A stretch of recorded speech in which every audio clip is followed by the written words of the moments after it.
আসসালামু আলাইকুম। আমার ফেসবুকে যারা আছেন আপনাদের সবাইকে শুভেচ্ছা জানাচ্ছি। আপনাদেরকে একটা গুরুত্বপূর্ণ জিনিস বলতে চাচ্ছি। আমি সরকারে আসার আগে এবং এর পরে বহু মানুষ আমার সাথে ছবি তুলে রিকোয়েস্ট করে, অনেক করে ছবি তুলে। সরকারে আসার আগে এমনও হয়েছে, বহু প্রোগ্রামেও গিয়েছি, অনেকে ছবি তুলেছে। এখন আমাকে কেউ কেউ জানিয়েছে এই সমস্ত ছবি দেখিয়ে কেউ কেউ অবৈধ সুবিধা আদায়ের চেষ্টা করছেন এবং কেউ কেউ নাকি মানে বিভিন্ন কথা বলে চাঁদা আদায়েরও চেষ্টা করছেন। এগুলো আমি শুনেছি, সত্য মিথ্যা জানি না। আমি এটা তীব্র প্রতিবাদ করছি।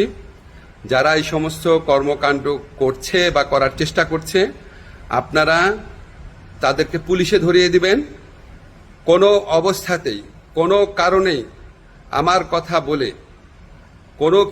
কোনো কারণে কেউ যদি কোনো রকম চাঁদা আদায়ের বা অবৈধ সুবিধা আদায়ের চেষ্টা করে, আপনারা তাদেরকে পুলিশে ধরিয়ে দিবেন, মামলা করবেন। মামলার কপি আমার ফেসবুকে পাঠিয়ে দিবেন, আমার যে ফ্রেন্ডদের পেজ আছে সেখানে পাঠিয়ে দিবেন, এবং অবশ্যই আমি চেষ্টা করব এটার বিরুদ্ধে ব্যবস্থা নেওয়ার জন্য।